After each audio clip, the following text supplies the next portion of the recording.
Hello, everybody. Welcome back to Game-Based Learning in the World Language Classroom. The why, the what, and the how. We're on section 3 of my book, The How. I'm Madame Sensei. I teach Spanish, French, and Japanese to high schoolers out here in the beautiful Pacific Northwest.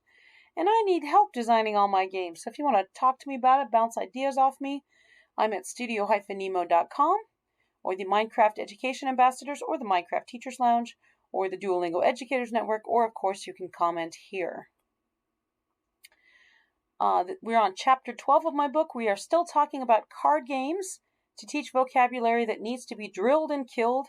We're on part 4 and I'm hoping to finish it today. So in our previous episode, I talked about how to reuse all your hard work. You've made so many great cards. Why just have them for one game? Why not use them for 100 million games?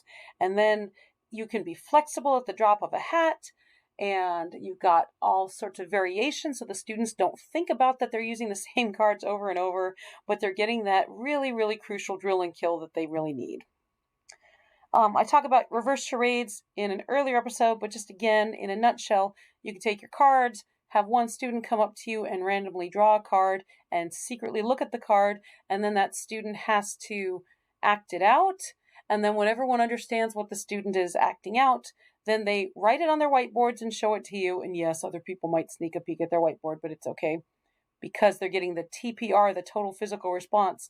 So they write it, they show it to you, you give them the thumbs up, you say we, you say height, whatever. Then they put their board down, face down, so no one else can see it. And then they have to get up and start doing it with the student. And that way you have 30 students all at the same time doing the TPR and associating it with a word. Okay, so I was about to talk about sink or swim, and I was clever enough to look at the bottom of the screen and see what the time was and know that I'm trying really hard to keep my videos to 10 minutes and failing at it. But let me talk about sink or swim, because normally I don't like it in games when students are sitting passively waiting their turn. But this is the one game that I have had success with and that I really like, and it's okay that there's some passivity, okay? Students get really into the strategy here. Here are the basic rules, all right? You're going to divide the class down the middle, all right? Here, I'll draw a line, make it easier, since all my girls look the same. All right, so you divided the class down the middle and let each side name their team, because that's always funny, okay? And just say, okay, I'm going to start over here, you on the left, okay? You draw out a random card, and you can show them the card and have them answer it. You can ask them the question that's on the card, however you want to handle it, okay? If they get it right, then they're going to sink somebody on the other side. Oh, everyone's standing. I forgot to mention that. Everyone's standing. Okay, so if they get it right, they sink somebody and they say, oh, I'm going to sink Ethel right here. Okay, so Ethel has to sit down, all right? If they get it wrong, they get sunk, okay? So let's say they sunk Ethel, all right? Then you go over here, and then you show another card to Mary, all right? Let's say Mary gets it right. Mary has a choice. Mary can sink someone on this side. Say she sinks her. Or Mary can save Ethel, and now Ethel's standing again. And of course, the goal is to be the last group standing, okay? Any other rules? If they get it wrong, they get sunk. You can, like if she gets sunk, you can use that same card on this team if you want, or you can go to a different card. It's fine. Then eventually get back in. The students get really into the strategy. It takes them a couple of rounds before they realize, oh, you know what? Okay, I just got the card right. She got the card right. I'm going to sink her. Well, she's already gone. So it's pointless to sink her because, maybe she's going to be the next person in line. All right. So they get the strategy. And then to me, what's really funny about it is the high flyers. Let's say she's a really good student. She's sunk. Let's say she's a really good student. She's sunk. Let's say she's a really good student. She's sunk. The students figure out, oh, we got to sink the students that we think are really good, that know all the words. They get taken out of the game. They get taken out of the game very early, and it's the students that need the repetition that are still in the game. And it's so funny to me to see a student get sunk and then saved and then sunk and then saved and then sunk and then saved. And I think it's a really fun game. And if you get the students yelling at each other in the target language, that's what you really want. And I don't let them give each other the answers, but maybe on class dynamics, I'll let them be in partners or something. But yeah, this is the only game where I don't mind students waiting passively for their turn. Okay, the last game in this section I've already made a video about, so I'm just going to put that video next, but just in case I left anything out, this is called Teams Game Tournament, and it was created by Silver Strong and Perini in this book, The Strategic Teacher, which is a great book. I really suggest you talk your professional learning leaders into buying it so that you can read it and then you don't have to pay for it yourself. Okay, it's a great book. All right, so when you're making the cards for this, this is just going to be a quick recap because I'm just going to put that video next. And I know that video is under 10 minutes. You're going to choose sentences, questions, verbs, or words that you want to quiz the students on. So you can either put a picture on and no words, and students have to identify the picture.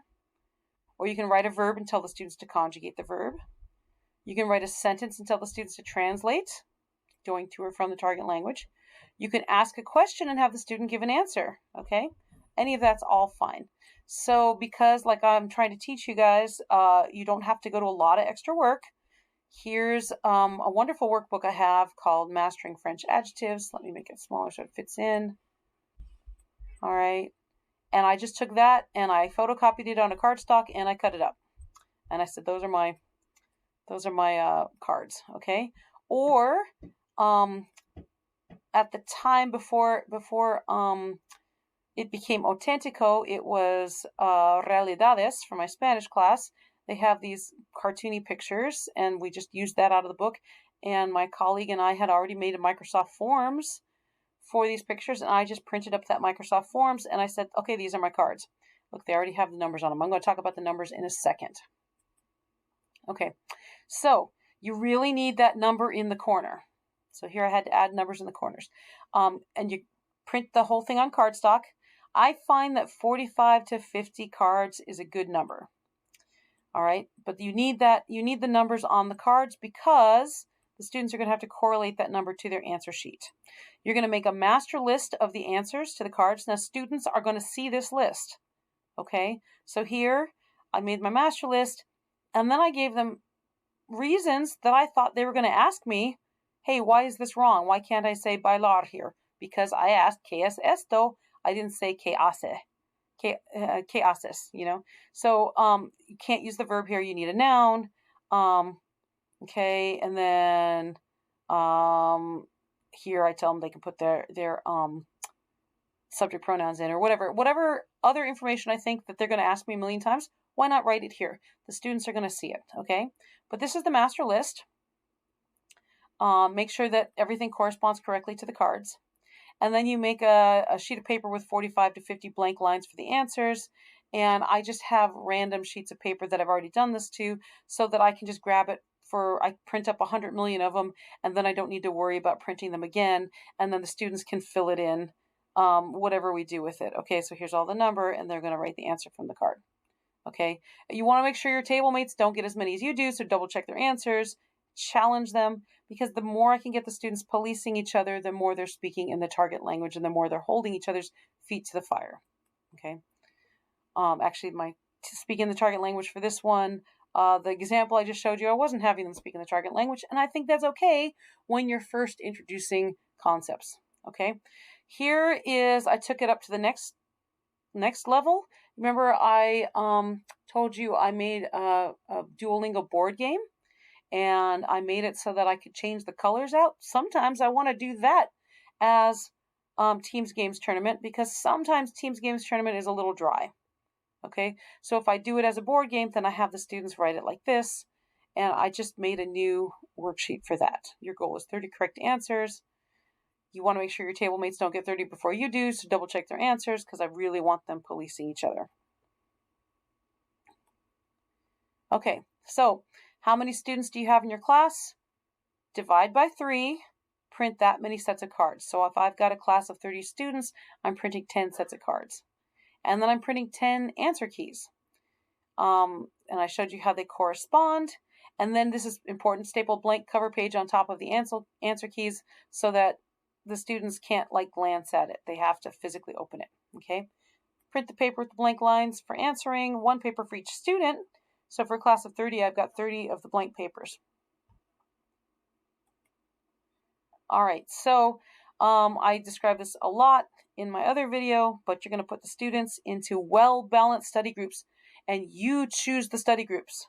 There have been times when I let the students choose their own study groups because of class dynamics, but generally you choose the study groups. You want one high flyer, one middle of the road, one struggling student in each of the study groups so that they're training each other how to study. And I do not let on, this is all the high flyer gets. Sometimes it's here, sometimes it's here, sometimes it's, I don't always put it number one, but just, your class, okay? Do this yourself unless your class works together really, really well. And then the competition groups you've already made ahead of time. This group is nothing but high flyers competing against each other. This group is nothing but struggling students competing against each other. This group is nothing but middle of the road students competing against each other, okay? So you've leveled the playing field. Students have no idea. They think it's random. All right, so I'll put that video next in the playlist. And in our next episode, we're going to look at some cardstock games that are going to help you practice sentences and vocabulary with all the drill and kill stuff. And these cardstock games are different than card games. And I'll explain in the next episode, and I hope to see you there. Thank you.